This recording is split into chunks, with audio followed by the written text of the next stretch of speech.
The man known to history as King Stephen of England was born at some time in the mid-1090s. Some historians, who are acknowledged authorities on his life and reign, argue for a year of birth as early as 1092. Others suggest he could have been born as late as 1096.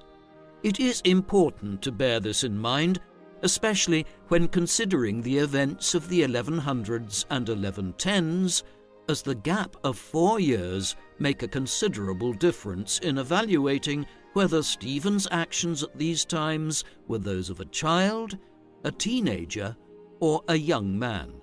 There is more consensus concerning his place of birth, and it is generally accepted that he was born in the town of Blois, in the Loire Valley between Orléans and Tours. Stephen's father was Stephen Henry, Count of Blois, a major French feudal lord of the late 11th century. He was already a man of about 50 years at the time of Stephen's birth. If Stephen was born in 1096, then he would have arrived after his father had left for the Holy Land to take part in the First Crusade to reclaim Jerusalem for the Christian cause. Stephen's mother was Adela of Normandy. She was born in the second half of the 1060s and was a daughter of William the Conqueror, the Duke of Normandy, who, in 1066, led a Norman army across the English Channel and began the conquest of England right around the time Adela was born. Her marriage to Stephen Henry in the early 1080s was a political union designed to forge an alliance between her father, by then King William I of England, and the Count of Blois. Her father died in 1087 and was succeeded by his son, Adela's brother, King William II, better known as William Rufus, most likely in reference to his red hair or beard. Hence, when Stephen was born in the mid-1090s, his uncle was the King of England. Stephen's wider family exerted influence beyond England itself. When William the Conqueror conquered England, he was already Duke of Normandy and had extended his rule over some other adjoining territories in northern France as well, such that the family controlled lands on both sides of the English Channel. Indeed, the Conqueror considered his primary role to be that of Duke of Normandy, even after conquering England, and he spent much of the 1070s and 1080s in France, even after becoming ruler of England. After his death, his territories did not pass undivided to William Rufus. Instead, the Conqueror's other sons, Robert and Henry, played the greater role in Normandy and the other French territories, while William Rufus ruled England. This arrangement was scuppered in August 1100 when the king was killed during a suspicious hunting accident in the New Forest in Hampshire in England. When this occurred, his brother Henry quickly moved to seize power and became the new monarch as King Henry I of England. With this, Stephen, who was still a child, aged between 4 and 8, depending on his year of birth, swapped having one uncle as King of England for another, while his third uncle, Robert, would exercise control over Normandy for some years to come. Although in 1106 he was defeated militarily by Henry at the Battle of Tinchebray and imprisoned for the rest of his life. Consequently, much of Stephen's life would be lived in the shadow of his powerful uncle, who, from 1106 onwards, controlled England and the family's territories in Normandy and elsewhere in northern France. As with any monarch of the High Middle Ages, there are only a small number of administrative records or examples of correspondence that has survived for the near millennium since Stephen's time, with which to shed light on his life. As a result, we are largely reliant on the histories and chronicles of the era in order to reconstruct the events which involved Stephen and the role he played in them. These were mostly written by ecclesiastical figures, monks or abbots and bishops, who were close to those in power. One was the Historia Novella, or New History of William of Malmesbury, a highly learned monk who was born in the mid-1090s too, and was an exact contemporary of Stephen's. The Benedictine monk Orderic Vitalis wrote an ecclesiastical history which covers the period up to 1141 and sheds extensive light on Stephen's life prior to becoming King of England and the first years of his reign. The Anglo-Saxon Chronicle, a long account of the history of medieval England, provides an illuminating narrative of how damaged the social and economic fabric of England was by the civil wars of the 1140s, to which, as we will see, Stephen was so central. Finally, the Gesta Stephani, or Acts of Stephen, is perhaps the greatest source of all for Stephen's time as King of England. The text was anonymous, though some historians of 12th century England contend that it was composed by Robert of Bath, the Bishop of Bath between 1136 and 1166, and an eyewitness to many of the events described in the Gesta. Unfortunately, because it could not have been predicted that Stephen would one day become King of England, these chroniclers were not paying attention to the obscure younger son of the Count of Blois in his earliest years, and we know very little about Stephen's early life. He was evidently raised at home in Blois. He had numerous siblings, including an older brother by the name of William. Under normal circumstances, in a society where primogeniture, the idea that the eldest son would succeed to a noble title, was emerging in its full form, it might have been expected that Stephen would have lived his life in the shadow of his older brother. However, William is believed to have been intellectually challenged in some way. There is no clear description of this, but he acquired the rather crude sobriquet William the Simple, which probably indicates some psychological or mental issue, one which largely precluded him from playing an active role in political and military affairs. In his stead, Stephen and his other older brother Theobald emerged early on as the most capable of Stephen Henry and Adela's sons. Another brother of theirs, Odo, died at a young age. Stephen received a decent enough education during these years by the standards of the time. Where his grandfather, William the Conqueror, was illiterate, Stephen was taught to read and write and was able to understand Latin, a sign of the Renaissance in learning which was occurring across Europe during this period as the continent's first universities were set up and began to produce new generations of scholars and teachers. Stephen's father was absent during his earliest years. He took part in the First Crusade to the Holy Land, which succeeded in setting up a number of Christian states there in 1098 and 1099. The Count of Blois's contribution to the effort was dubious, though. He was present at the siege of the city of Antioch in 1098, but he abandoned the crusade to head home at a critical juncture in the assault on the city. To compound matters, he was believed to have met with the Byzantine Emperor Alexios I Komnenos on his way back through Anatolia and convinced the emperor that the crusade was a lost cause and that he should not march onwards to aid the Christian armies.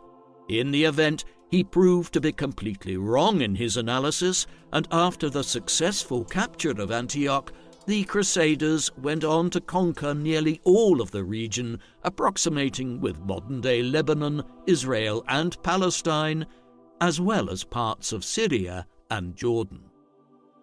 During his absence in the east, Stephen's mother, Adela, headed up a regency government in Blois. She evidently liked the power it conveyed on her, and as soon as her husband arrived back to France, she began trying to convince him to head back east on crusade as quickly as possible. He eventually agreed to do so, and in 1101 left again for the Levant. He made it to Jerusalem on this occasion, where a Crusader kingdom had been established after his premature flight home in 1098. The following year, before he could return to France, having completed his vow to visit the Holy City, he was captured by an Islamic army and executed shortly afterwards. Hence, other than a fleeting period in 1099 and 1100, when he was back in France, Stephen's memory of his father would have been almost non-existent. He grew up much closer to his mother Adela and, unusually for a noble child at the time, was raised in her household. When news of their father's death arrived to France, Stephen's older brother Theobald was made Count of Blois, though he was only 11 or 12 years old at the time, and Adela would continue to act as regent for several years to come. While Theobald had succeeded as Count of Blois on their father's death, this certainly did not preclude Stephen from aspiring to a position of authority in France or the wider world of Western Europe. This was especially the case in light of the difficult circumstances prevailing in England and Normandy. Henry I had over 20 children, but most of them were born as a result of relationships outside of marriage and so, by the standards of medieval Europe, could not be considered as legitimate successors to his dominions. Conversely, he had left it very late to marry, not finally wedding his first wife, Matilda of Scotland, daughter of King Malcolm III of Scotland, until 1100, when Henry was already into his 30s, an old age to marry by the standards of the High Middle Ages. Having married, the union did result in 2 children in quick succession, a daughter named Matilda after her mother in the spring of 1102, and a son named William Adelin in August 1103. Thereafter the marriage produced no further children, and so the succession to Henry rested principally on just one legitimate male heir, William Adelin. Given the tenuous nature of the succession and the lack of a spare male heir, Henry began taking an interest in his nephew in the 1100s. It was an indication of Stephen's promise as he grew up that his uncle increasingly viewed him as someone who might play a major role in the governance of the French part of his dominions in Normandy and adjoining territories. This promotion of young Stephen took place in the years after 1106, following Henry's defeat of his brother Robert and seizure of the Duchy of Normandy. In response to the imprisonment of Robert by Henry, King Louis VI of France began promoting the claim of William Clito, Robert's son and heir, to succeed as Duke of Normandy. This placed Henry in a difficult position, as it was not easy to govern his new French territories from England. Therefore, he began constructing an alliance of friendly French nobles that would serve to protect Normandy from attacks by Louis and the other supporters of William Clito. Part of this involved courting his sister and the lords of the county of Blois, and he did so by showing favour to Adela's favourite son, Stephen. Part of this involved Stephen spending significant periods of time in the entourage of Henry when he visited Normandy and held court at Rouen there. By the late 1100s, Stephen may have been as old as 16 or 17, and so was also in a position to accompany Henry on military campaigns in northern France. He even played a leading role in 1111 in suppressing the revolt of Robert of Bellême, a Norman lord with holdings in both England and the county of Ponthieu in France. The following year, Henry knighted Stephen, by which time he was at least 16 years old and perhaps as much as 20 years. Henry's patronage and promotion of his nephew continued in the years that followed. In the mid-1110s, Stephen crossed the English Channel to visit England for the first time and was given extensive privileges there. These included the honour of Lancaster, a feudal fief in the Lancaster region of England, one which made Henry one of the premier feudal lords of the country at a very young age. Further grants of land in the Alençon region of southern Normandy and elsewhere in France followed. All of this was conspicuous. By the late 1110s, it could be argued that Henry was promoting Stephen in a highly unusual fashion, almost as one would his designated heir. Perhaps this was owing to reservations which the king held about his own son and successor. William Adelin reached his 14th year in 1117 and began the passage into his adult years by the standards of the 12th century. He may have been something of a disappointment as he grew up. One chronicler of the time described him as a pampered prince who would be swallowed up by the volatile and aggressive politics of the time, whereas Stephen showed promise. Whatever Henry's plans were, they were soon altered by events outside of everyone's control. On the 25th of November 1120, after a major meeting of the court of King Henry I in Normandy, the king, his children and illegitimate children, along with the senior aristocrats and other courtiers, began making their way back to England. The king had made other plans, but the captain of a vessel named the White Ship, Thomas Fitzstephen, made the ship available to others to make the passage across the channel. That evening, what was, by all accounts, a fairly drunken royal party, one which included the king's heir, William Adelin, and numerous courtiers and nobles, as well as several of Henry I's illegitimate children, descended on the ship. There were approximately 300 in all, more than the ship could comfortably fit. This was fortuitous for Stephen, who was with the party and decided to get off and wait for another ship to travel over to England, leaving the drunken party to head on without him.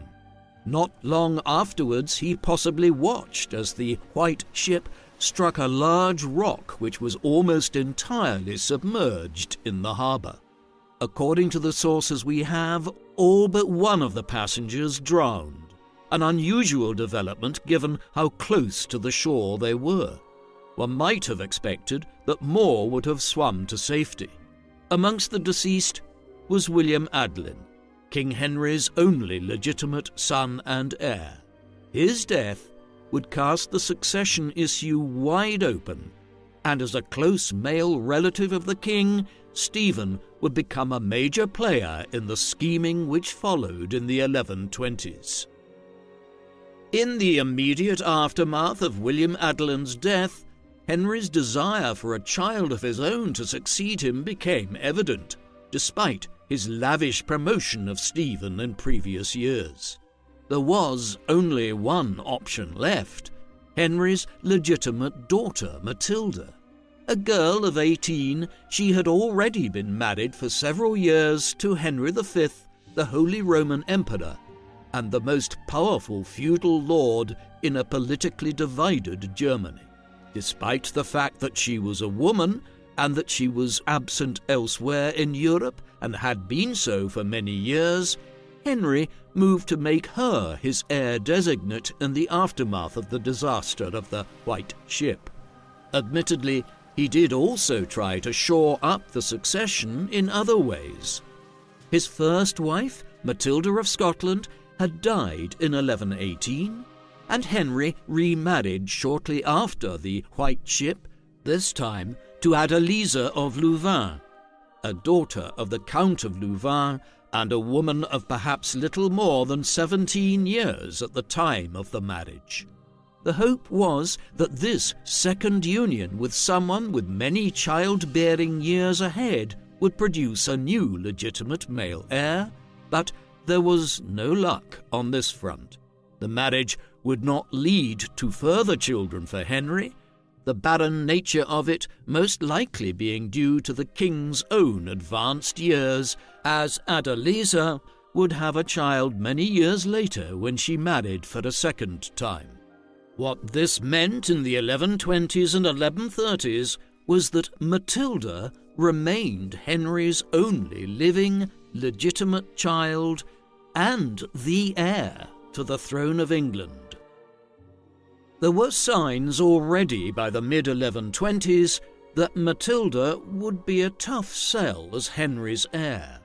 In France itself, it was generally accepted that a woman could not succeed as a queen regnant or major feudal lady, the belief being firmly entrenched that the primary duty of a ruler was as a military leader and that this precluded women from ruling. The situation was more complex in England, a country which has had numerous female monarchs over the centuries.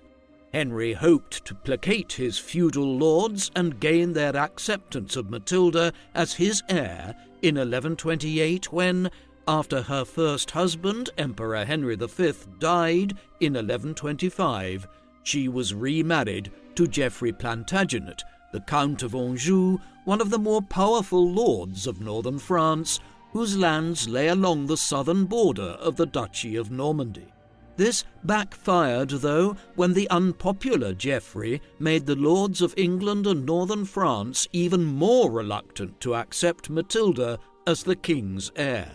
The ill feeling was compounded by high levels of taxation which Henry was imposing at the time to pay for several border wars in France.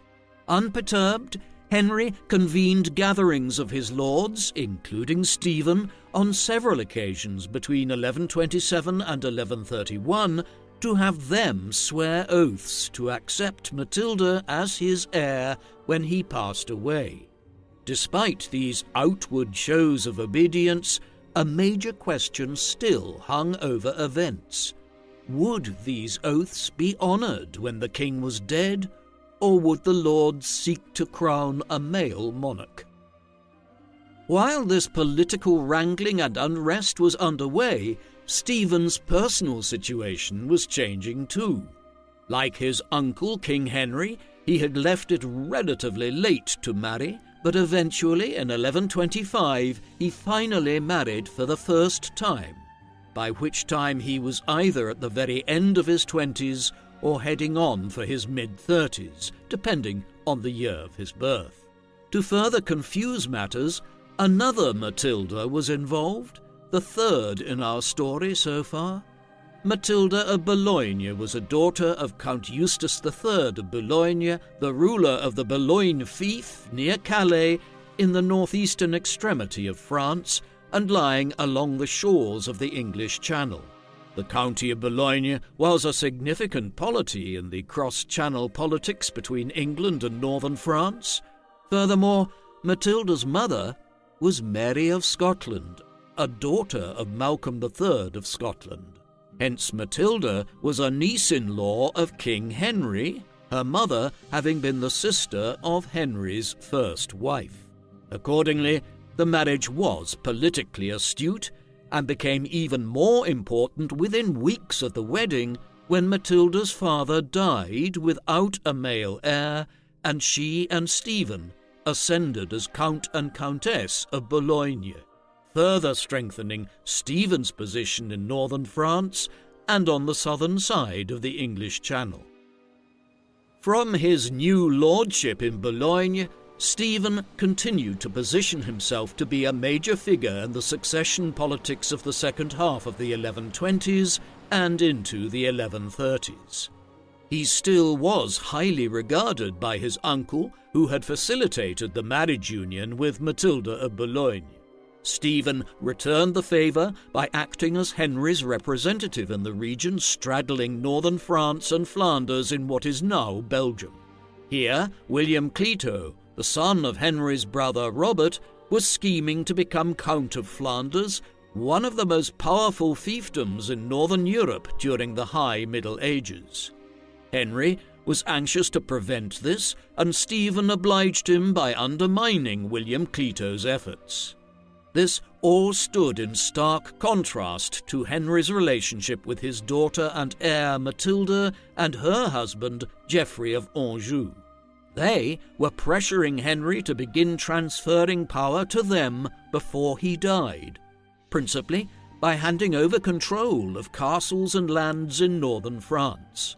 Their argument that this would facilitate the succession to Matilda once Henry died was reasonable, but Henry did not view it as such, and the final years of his life saw a perceptible tension between the king and his daughter and son-in-law.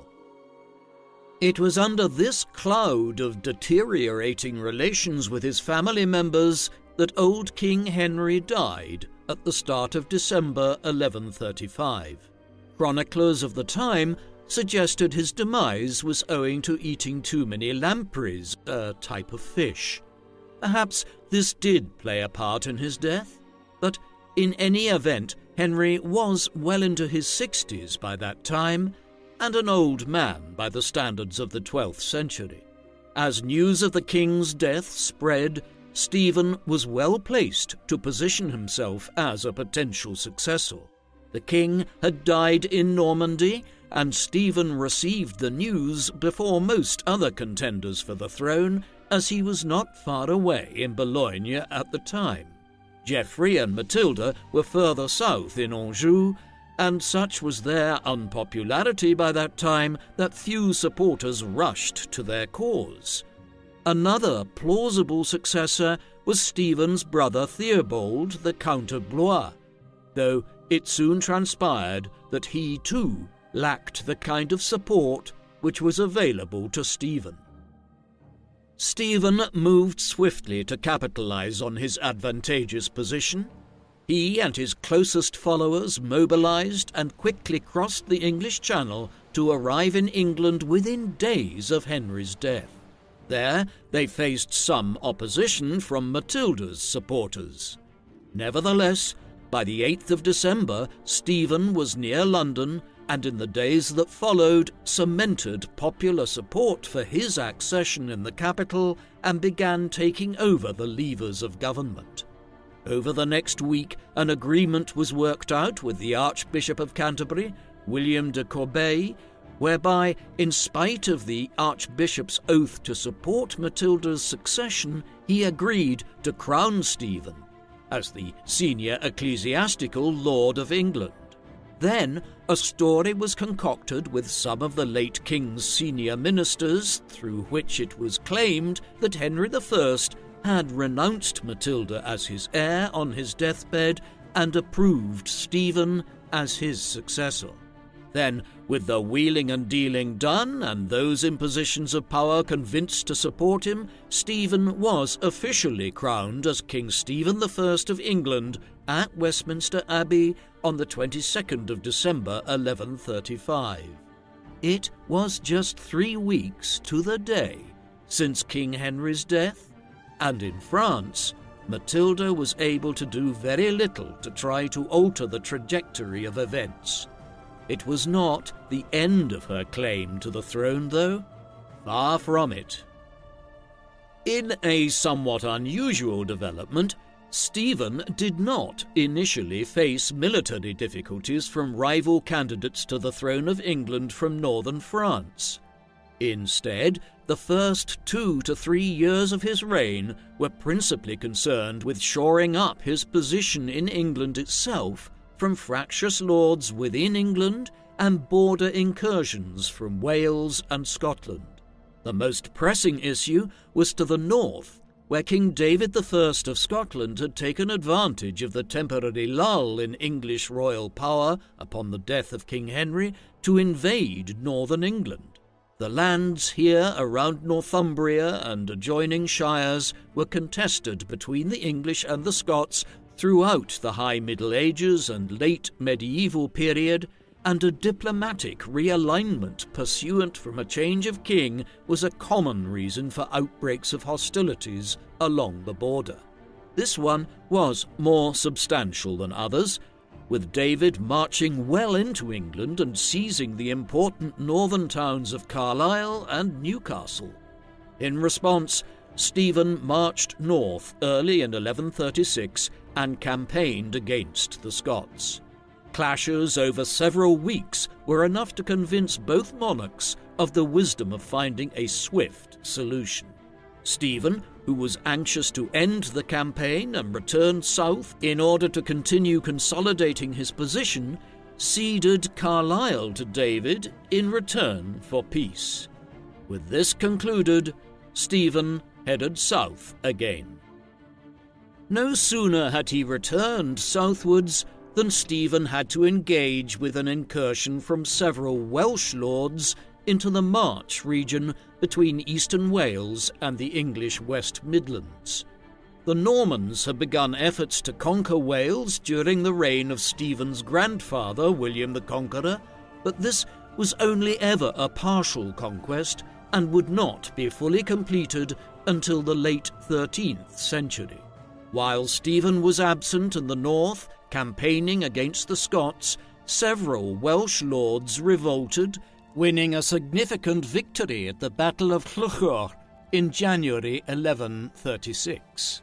By the summer of 1136, there was a full revolt in progress in South Wales, led by figures like Owain Gwynedd, one of the Welsh princes.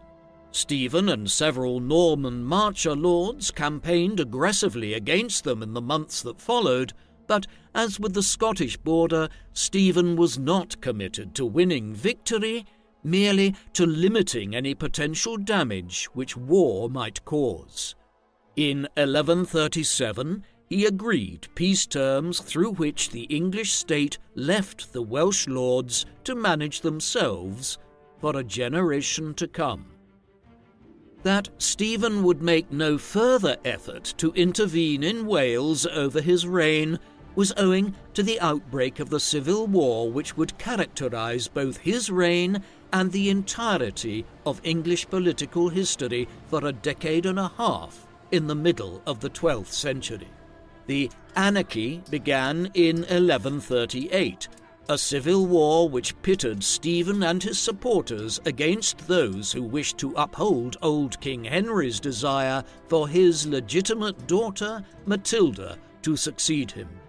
Matilda and her husband, Geoffrey of Anjou, had been committed to challenging Stephen's accession from the very beginning of the reign, but it was not until 1138 that they were in a position to press their cause. The Civil War was ignited when two very powerful English lords agreed to join their cause.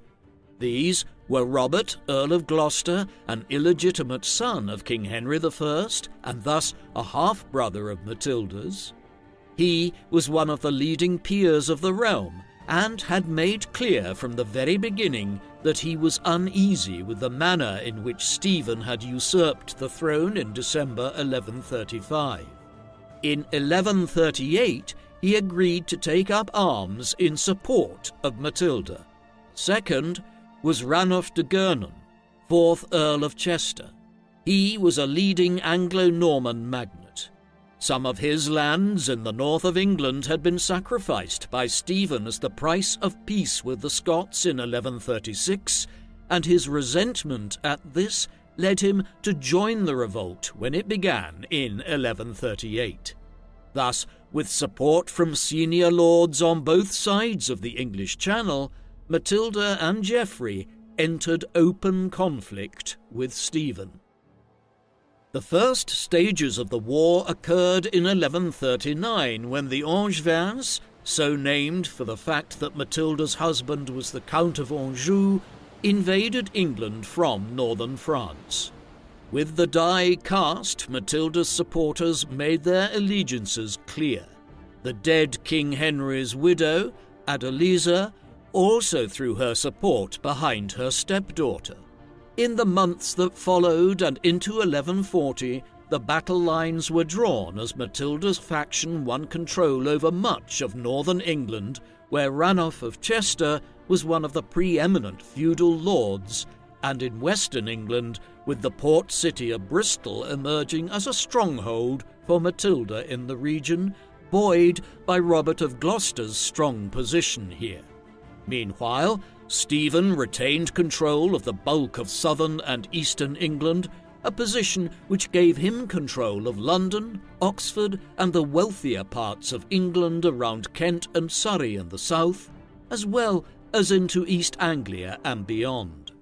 Although some parts of the country would be gained and lost by both Stephen and Matilda's supporters over the years, this was the general geopolitical situation which would pertain for much of the civil war that was just beginning.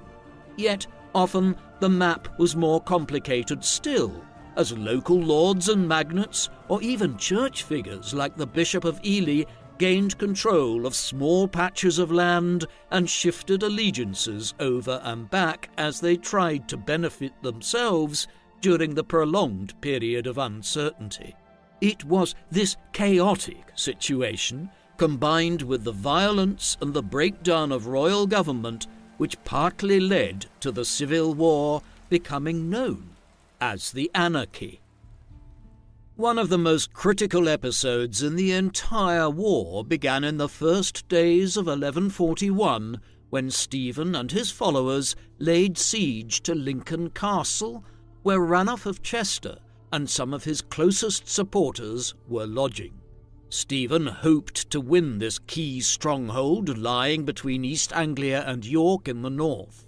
At first, Ranulph seemed to be caught unprepared, but the move soon turned against Stephen when, at the start of February 1141, Robert of Gloucester arrived to Lincoln to relieve the siege and to try to strike a decisive blow against Stephen's cause. The resulting Battle of Lincoln was one of the most important clashes of the entire Civil War, though it probably involved little more than 1,000 men on either side, an indication of the limited nature of warfare in 12th century England. Gloucester and his allies had the better of it, owing to a large contingent of Welsh auxiliaries who had joined Matilda's cause in 1139. As their position became clear, many of Stephen's most important knights and allies fled from the field, and the battle soon turned into little more than an effort by Stephen and a small band of knights to try and fight their way to safety. They did not succeed, and by the time the clash ended, Robert of Gloucester and Ranulph of Chester were not just victorious, but had managed to capture Stephen as well. In the aftermath of the Battle of Lincoln, Stephen was taken back as a prisoner by Gloucester to the West Midlands and was presented to Matilda. She ordered his confinement in Bristol Castle, and deliberations were now entered into as to what should be done. Matilda had seemingly won a clear victory, but Stephen was a crowned and anointed king, and in both canon and common law could not simply be dispensed with without a clear legal justification. Hence, several weeks of negotiations followed in which several senior archbishops and bishops of the English Church indicated their willingness to support Stephen's deposition and the crowning of Matilda as queen, though others refused. In the end, the breakthrough came when Stephen indicated from his confinement at Bristol that his supporters should allow Matilda to become queen. In the circumstances, he probably felt he had little choice, and so in April 1141, Stephen was to all intents and purposes deposed, and Matilda became queen. Unusually, she took the title Domina Anglorum, meaning Lady of the English, rather than Queen, while many chroniclers of the High Middle Ages and for centuries afterwards referred to her as Empress Matilda rather than Queen Matilda, a designation owing to her first marriage to the Holy Roman Emperor and her position as his empress. Matilda also continued to use the title long after leaving Germany. This uncertainty around her title reflected the realities of her limited power. When Matilda and her supporters attempted to descend on London to have her crowned at Westminster, the Londoners rejected her and remained steadfast in their loyalty to Stephen. In this fluid situation, with Matilda having emerged temporarily victorious over Stephen, the king himself imprisoned, though with parts of England refusing to acknowledge Matilda, the political landscape in northern France also experienced an important change. When news reached the county of Anjou of the defeat and capture of Stephen at Lincoln, Matilda's husband, Geoffrey of Anjou, invaded the Duchy of Normandy and occupied much of it. Stephen's older brother, Theobald, Count of Blois, did very little to stop him, being conscious of both the difficulty of withstanding the Angevin onslaught with Stephen's fortunes in such decline in England, and also having his own troubles to contend with against the French monarchy. The Angevins would retain control over most of Normandy throughout the 1140s and into the early 1150s, and henceforth the civil war would largely be contained to England itself. Geoffrey of Anjou was even able to have himself formally acknowledged by many of the Norman lords as Duke of Normandy in 1144. Stephen's cause was at an extremely low ebb in the spring of 1141. However, all was not lost. Though captive himself, his wife Matilda of Boulogne proved herself to be a capable leader of his cause while Stephen was being held at Bristol, and she soon managed to reassemble an alliance of some of England's leading magnates to resist Matilda's ascension to power, aided considerably by Stephen's brother Henry, Bishop of Winchester. They also had the support of William of Ypres, the leader of a major contingent of Flemish mercenaries from the Low Countries. In the autumn of 1141, their combined forces marched towards Winchester, where Matilda and Gloucester's armies were trying to secure the region for her and have the lords there acknowledge Matilda's accession as queen. What followed at Winchester on the 14th of September 1141 was a direct inversion of the result at the Battle of Lincoln 7 months earlier. Matilda's forces were routed and heavily defeated, and Robert of Gloucester was taken captive. In the aftermath of the engagement, Matilda of Boulogne and Bishop Henry of Winchester were able to trade Gloucester's release for the release of Stephen. Set at liberty at the beginning of November 1141, Stephen began to re-establish himself as king, and in December he and his wife undertook a second coronation as a means of reaffirming Stephen's position as King of England and in an effort to delegitimize Matilda's accession months earlier. Matilda was never formally deposed, and so across the 1140s there was a rival queen regnant in the shape of Empress Matilda and a king regnant in the shape of King Stephen. The anarchy would continue unabated for many years to come, despite the dramatic events of 1141. Having fortuitously gained his freedom in the late autumn of 1141 and begun to restore his authority, it all nearly came to a shuddering halt for Stephen the following year. Early in 1142, he fell seriously ill. What caused his illness has never been satisfactorily resolved. It could well have been the case that the circumstances of his imprisonment at Bristol Castle for several months the previous year had weakened his system and left him ill. The conditions might have been such that pneumonia or all manner of other sicknesses are possible. Whatever the cause, it is clear that contemporaries believed that Stephen was on the verge of death in the spring of 1142. Then, somewhat miraculously, he made a swift recovery and began an energetic new military campaign one in which he managed to win over Ranulph of Chester for a brief time to his side in the war before laying siege to Oxford in the autumn of 1142. Empress Matilda was there at the time, and Stephen very nearly captured her, something which would have surely led to a major shift in the course of the war had he done so. It was not to be, though.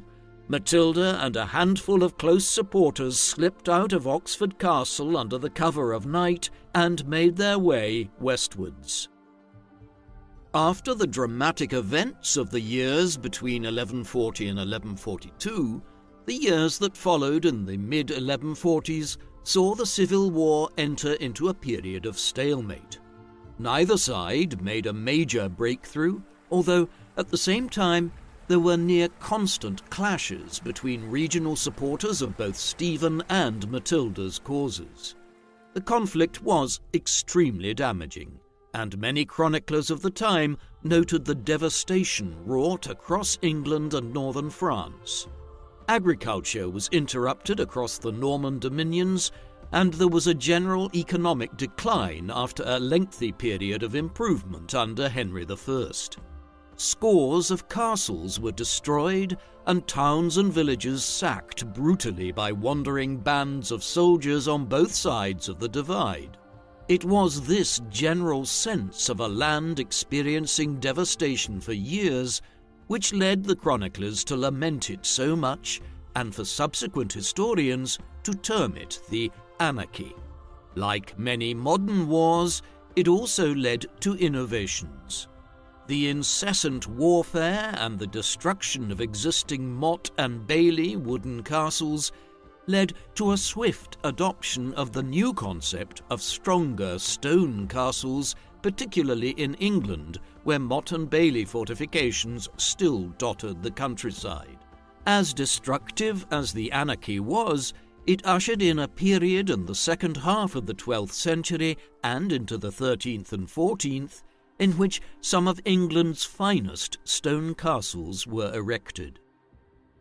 By this time, Stephen was entering his 50s, and Matilda was also well into her 40s. Therefore, as the Anarchy continued, the focus of it shifted in the course of the 1140s from Stephen and his cousin as rival contenders for the throne to their own offspring. Stephen and his wife Matilda of Boulogne had several children by then. Their eldest son, Eustace, was born around 1130. From the point at which Stephen claimed the throne of England in December 1135, Eustace was the next in line to become King of England, though clearly his position politically was marginal while still a child.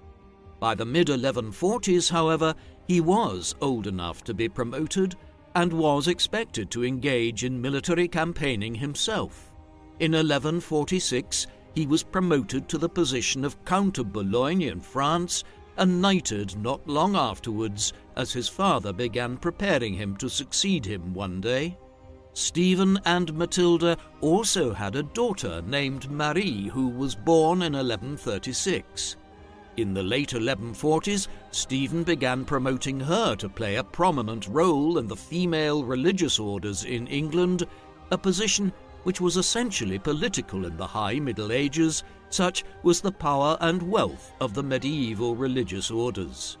Another son, William, was married to Isabel de Warenne, the only legitimate child of William de Warenne, 3rd Earl of Surrey, in 1148, just a few months after Surrey had died.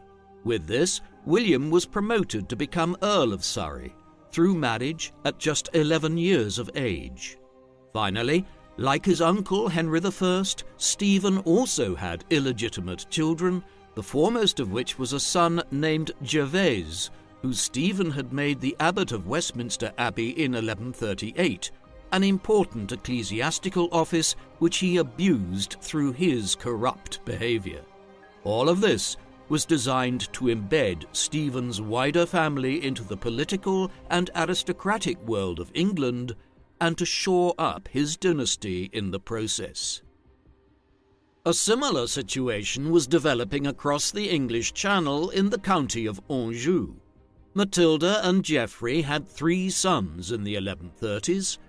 Chief amongst these was their eldest son, Henry, an heir who became known to the chroniclers of the time as Henry Fitz-Empress, Fitz meaning son of, and the Empress referring to his mother's first marriage to the Holy Roman Emperor and continuing use of the title of Empress.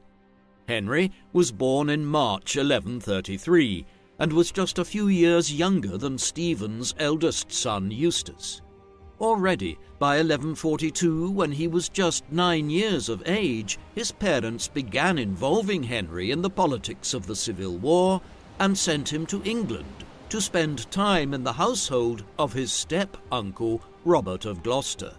The point of this was to present in person Matilda's heir to the English lords who supported her cause. Henry, after all, would be her successor one day if she was to emerge victorious in the Civil War. And this is increasingly how the Civil War began to develop in the second half of the 1140s and into the early 1150s. It was no longer a conflict to see if Stephen or Matilda would rule in the long run, but which might emerge victorious in their old age and ensure the succession of their son Eustace of Boulogne or Henry of Anjou. The 2 sons became more central to the military campaigning as the years went by, especially on Matilda's side, after her second husband and Henry's father, Geoffrey of Anjou, died in September 1151, at which juncture young Henry became the de facto head of Matilda's military campaign. Even as the caste of those who were involved in the fighting changed, it remained a somewhat timid affair, such that several historians of the High Middle Ages have questioned whether we should even speak of a continuation of the Civil War in the late 1140s. One feature of this was the death of Robert of Gloucester in October 1147. With the passing of one of Matilda's foremost supporters in England, the political and military landscape changed further, so that Stephen and his allies were now more secure in their control of England, while Matilda and the supporters of the Angevins continued to control the Norman dominions across northern France. Another development was that the Second Crusade to the Holy Land began in 1145 and lasted down to 1149 in response to the conquest of the county of Edessa by the Muslim powers of the Levant in 1144. This drew many of the lords and soldiers who might have continued the war between Stephen and Matilda away from Western Europe to the east. In this environment, Henry tried to launch several invasions of England in the second half of the 1140s, but these amounted to very little. In one instance, Stephen simply paid off the mercenaries that Henry's army was largely comprised of and ordered them to return home to France. The final stages in the anarchy came in the early 1150s. By then, Stephen's position had been somewhat weakened owing to a dispute which had emerged between him and the church authorities in England since the mid-1140s, while Ranulph of Chester continued to hold control over large stretches of the north of England. In 1153, Henry Fitz-Empress, who by then had succeeded as Count of Anjou, and was able to deploy greater resources than on previous occasions, arrived to England again, where he built up support around Bristol and the surrounding region for his and his mother's cause. A period of pronounced military engagement and clashes followed over several months, much of it focused on a siege of Wallingford Castle in Oxfordshire on the periphery of Henry and Stephen's spheres of control. Something very unusual happened at this juncture. Many of Stephen and Henry's closest supporters now indicated an unwillingness to participate in a new bout of violent engagements which could destabilize England in a way not seen since the early 1140s. Faced with this unprecedented situation, Stephen and Henry entered negotiations which were brokered by leading members of the English Church. The end result was the Treaty of Wallingford, also known as the Treaty of Winchester, which was agreed at the scene of the siege late in 1153. Under the terms of this, Stephen, who knew that he now faced a young, energetic and capable enemy in the shape of Henry, and who was also in a difficult position when it came to church support in England, agreed that Henry would succeed him when he died, something which many people assumed was not many years away, given that Stephen was around 60 years of age by that time.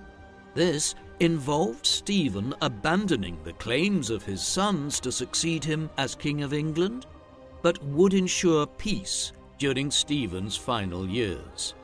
The Wallingford Agreement was confirmed shortly afterwards by a more formal treaty agreed upon at Winchester.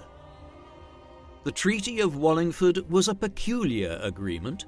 Through it, Stephen had effectively renounced the claims of his son Eustace or any of his other children to the throne of England. Eustace was clearly disgruntled with the decision, though there is a debate as to whether or not Stephen did genuinely intend to accept the terms of the treaty, or if he was simply buying time in which to strengthen his position again and would then recommence the war and impose Eustace as his heir. This latter theory certainly corresponds with some of his actions following the agreement. The months after Wallingford was finalised saw Stephen engaging in a flurry of activity.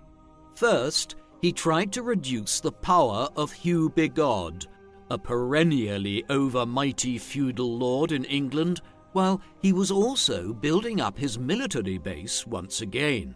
A setback occurred when Eustace died suddenly and prematurely in the autumn of 1153, though Stephen's other son, William, now became a potential heir to Stephen. Questions remain as to whether Stephen was planning to eventually renounce the terms of the Wallingford Agreement and to try and make William his heir once he had built up enough strength and support for such a move. If this was Stephen's plan, it would never come to fruition. By the time the Wallingford Agreement was reached in 1153, the king was at least 57 years of age, depending on the time of his birth, and perhaps into his early 60s. Old age in the 12th century. Despite his advanced years, he spent the first months of 1154 travelling around England and making preparations for reform of the kingdom and perhaps to plot the succession of his son William. One major port of call was the northern city of York. He then traversed the entire country again, heading for Dover in Kent in the southeast of England. It is plausible that this extensive travel exacerbated some pre-existing illnesses, although Stephen's death may also have been entirely unexpected. In any event, we do know that he fell ill after reaching Kent, complaining of a stomach ailment, and died shortly thereafter on the 25th of October 1154. The exact cause of his death remains unclear. An ailment such as stomach cancer or severe gastritis may have been involved. He was quickly buried at Faversham Abbey in Kent.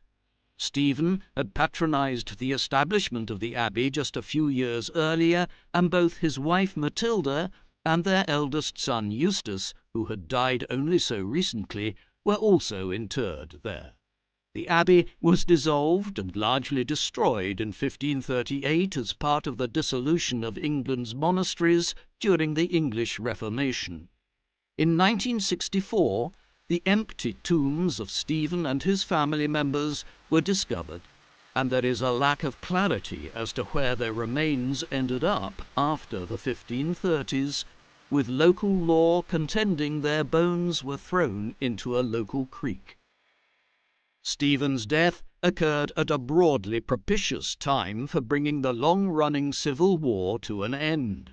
Eustace's death a year earlier had ensured there was no power struggle between him and Henry, which there surely would have been had both men still been alive when Stephen died.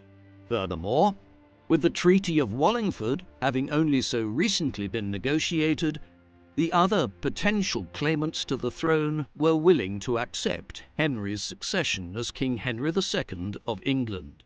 This new period of England's history is known as the Angevin Empire, to indicate Henry's descent through the House of Anjou and the extent of his territorial holdings on both sides of the English Channel.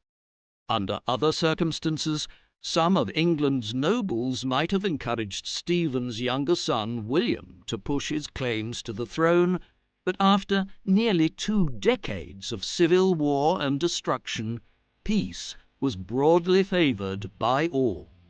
Henry II settled into a long reign.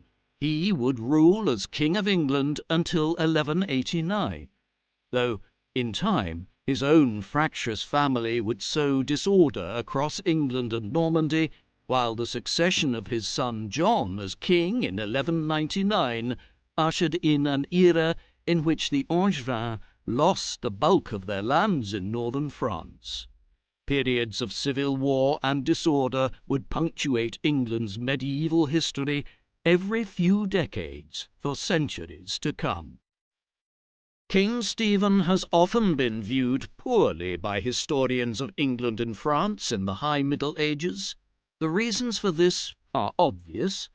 His long reign of nearly 2 decades was a period of near-continuous civil war, societal disruption, and economic destruction across England, so much so that it is known as the Anarchy.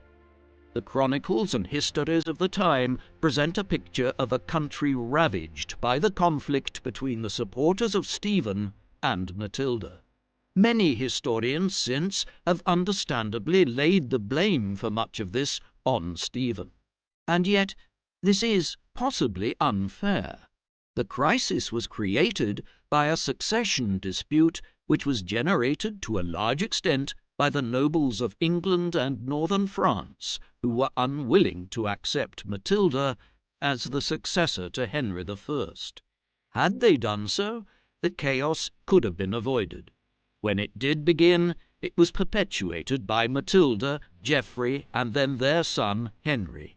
Stephen certainly played a part in all of this, but he was just one player in the whole sorry saga. Conversely, Henry I's promotion of him and the attitude of a great many feudal lords of England and northern France towards him would surely seem to indicate that Stephen was a capable figure of many good qualities. What was really at issue were structural weaknesses in the English and Norman state in the 12th century, and also the sheer happenstance of family creation. If Henry I had sired more legitimate sons, the anarchy would almost certainly have been avoided. That this wasn't the case was not Stephen's fault, though there is no doubting his centrality to the years of war and discord which followed the death of Henry I. What do you think of King Stephen? Was he responsible for the anarchy, or was he more of a symptom than a cause of the weaknesses of the Norman state in the 12th century? Please let us know in the comment section. And in the meantime, thank you very much for watching.